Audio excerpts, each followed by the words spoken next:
the story time of potentially one of the weirdest dates I ever went on, and you know it's real because I'm putting on the retired headband. I met this guy in high school, and he was really cute in high school, but he was kind of not my type just because he was too nice. I can already smell the men in my comments, like, this is why you never have a good boyfriend, because men are too nice for you. Yeah, like, he was too nice. It was weird. The ones who are too nice have a really weird, crazy side. And it's like really weird. So kid always had a crush on me. And honestly, I always disregarded it because I was just kind of like, yeah, he's cute, but he's kind of dumb as a box of rocks. Also, he's just too fucking nice. One day he basically asked me to come with him in his car and like hang out. And I was like, you know what? I want to do something. You're cute. Like, I'm going to stop disregarding the nice guys. You know, that was my crazy thought. I was so crazy for thinking that. We start hanging out, right? Like, frequently. Like, he opens the door for me. He's always calling me beautiful. And I'm, like, starting to like him, but there's just something holding me back. I think it was something about the way his beard hair looked. Like, it just was, like, an ick to me. I don't know. Also, I was always just caught up on my ex. Like, I never really wanted to get interested in him because I was just in love with someone else, basically. Well, one day he's starting to tell me about this girl that he was just talking to literally 2 weeks prior. Like, they were talking. Mind you, I had no clue about this because I've been hanging out with him for, like, weeks at this point, and I was just kind of like, ooh, I'm sorry, what? I think this made me like him more because then I realized like he wasn't so fucking nice. Mental fucking illness. I don't even know what to tell you. But I'm nuts. Anyways, on this specific day, he had picked me up with like the intent of like doing our little thing. We'd go to a pond at night, we'd hang out there, then we'd go to Wegmans and we'd get some food, and it was like our little date. He's telling me about this girl he was just talking to, and he's telling me how she just went back to her ex-boyfriend, and he's like riled up, like he's like angry. He proceeds to tell me that he bought her a ring.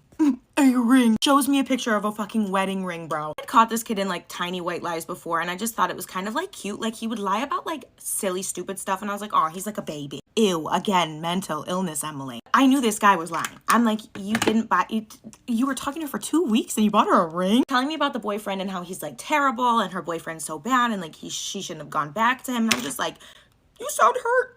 You sound very angry. Anyways, all of a sudden he gets a call from her, and I'm like, what are the odds that she calls you right now? He's looking at the phone like in shock. I'm a Gemini, right? Like, I want to stir the pot. So I'm like, answer it. Like, I want to hear what she has to say. Like, answer it. He answers it, and it's the boyfriend.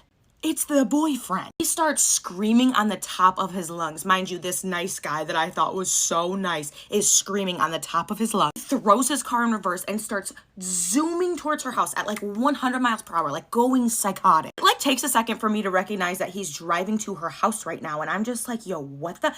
Wait, we're going to her house? I'm just trying to calm him down. I'm like, yo, you got to calm down. Like, I want to go home. Like, this is so weird. Like, this is like the weirdest ever thing ever. He's like, no, I'm going to kill him. I'm going to kill him. I'm going to kill him. I'm calling my brother, like my brother's gonna come home from whatever and kill him. Like, what? And this kid like, just take me home before you do this. Like, please, like, haha, like, I'm not trying to be rude. Like, please don't blow up and be crazy. But like, I just want to go home. I'm sorry, go to part 2. Part 2 of the story time of the weirdest date I ever went on. And yes, I have the old headband on, baby, because this is a real one. Okay, they're all real, but this one is crazy. Basically pleading with this man at this point to bring me home because I'm just like, you know what? I really don't want to be like the other girl. You know, you're clearly still in love. You're also clearly psychotic. And like, I don't want to pull up at her house and be in your car. Okay. Texting my girlfriend like, yo, like this is getting crazy. Like, I'm so uncomfortable. Like, what do I do? And she's like, tell him to pull over so you can get an Uber. And I'm like, no, like, you don't understand. We are on the throughway. This girl didn't live close.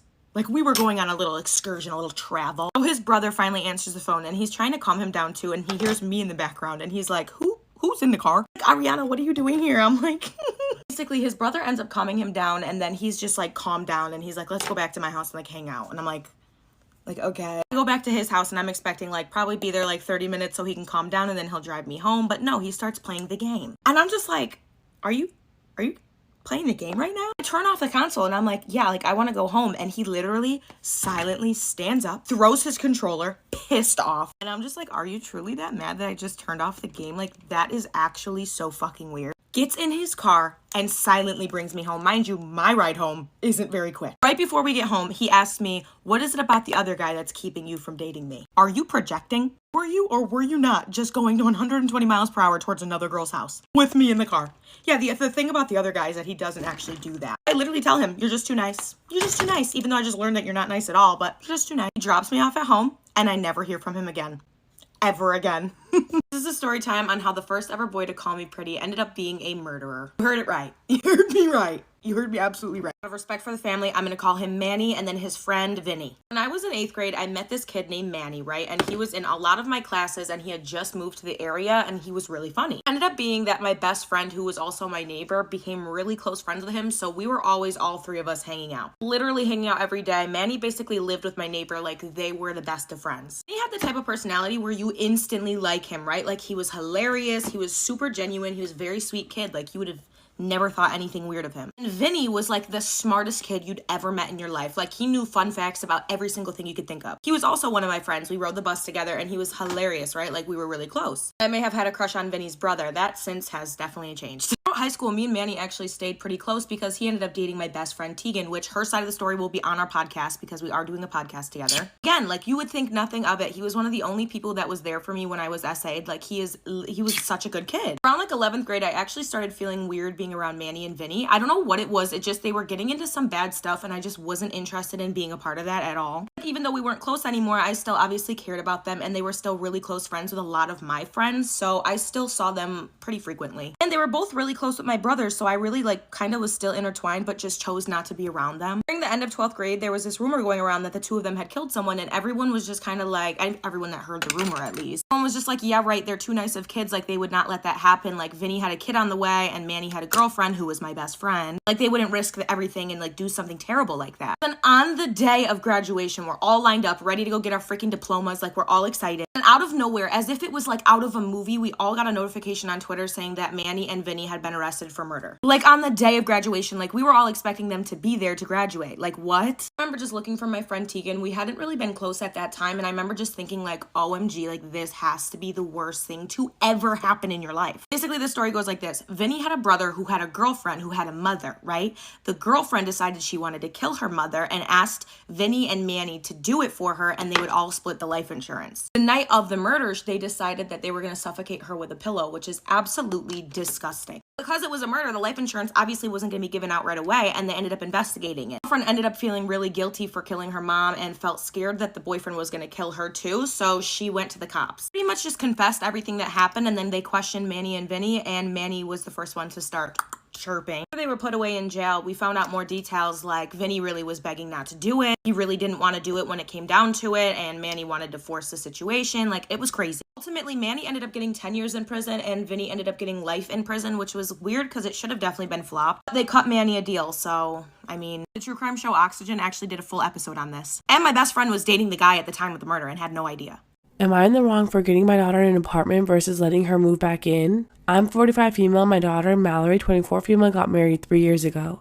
She has 2 children, 2 and 6 months. Recently, her husband revealed that he's been cheating on her and is leaving her for another woman. They rent a house, but due to my daughter having no credit at the time and moving in, only his name is on the lease. He's giving her 30 days to move out. Mallory is understandably distraught. I've been doing all that I can do to comfort her. She asked if she could move in with me, explaining she'd have the kids every other week. She assured me that she isn't looking for childcare. Both kids are in daycare.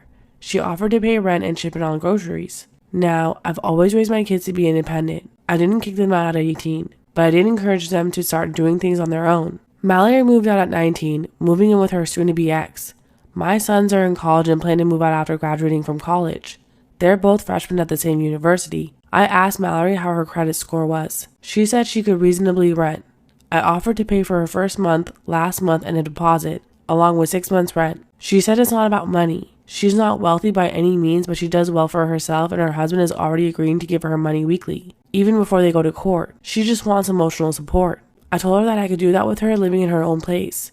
She started to cry and said that she just needs her mom right now. I told her that she was going to be okay. My sons are pissed at me. They pointed out that I have plenty of room, that Mallory has offered to pay rent. She's also not the type to shrug off responsibility of the kids, and the toddler is well behaved. To me, that doesn't matter. They called me heartless. Hassle for calling my sister selfish for wanting to do IVF. My sister, who's 30, has been struggling with infertility for the past 3 years. This Easter, she and her husband made the announcement that they're going to pursue IVF. and will start a GoFundMe for it. I looked at my parents very expectantly and made it quite clear we are far from wealthy, and my parents work and save every penny from their labor jobs. I've been working since I was 16 and help support the household, and I hope to save money too to move out. Everyone congratulated them on this decision and wished them luck. But when I got a chance, I told them they're being selfish for spending money that the family doesn't have just to have a biological child, especially since there's so many kids out there available for adoption. For context, I was adopted into my family at a young age, so I'm probably very biased on this topic. I think IVF is selfish. I'm the bad guy for telling my mother-in-law she gave up on her family and it's her fault that she's alone. My husband and I have been married for 6 years, and at least 5 of those years have been almost no contact with his mother. I don't know the whole story, but his dad passed away when he was young and his mom remarried a man who was basically horrible, and he tried to tell his mother for years and she just wouldn't believe it. It got to the point where his own well-being just couldn't be around her anymore. This week, after years of silence, she shows up at our doorstep. She said that she tried to call, but it was blocked. She was in tears and started crying about her husband who trashed her house and left her, and realized that her son was telling the truth. She begged to talk to my husband, said that she had some nerve coming to her house to cry after throwing her son to the side. I said that she made her bed and now it's time for her to lay in it, and it wasn't going to be in my house. Got hysterical and left. Her coming to the door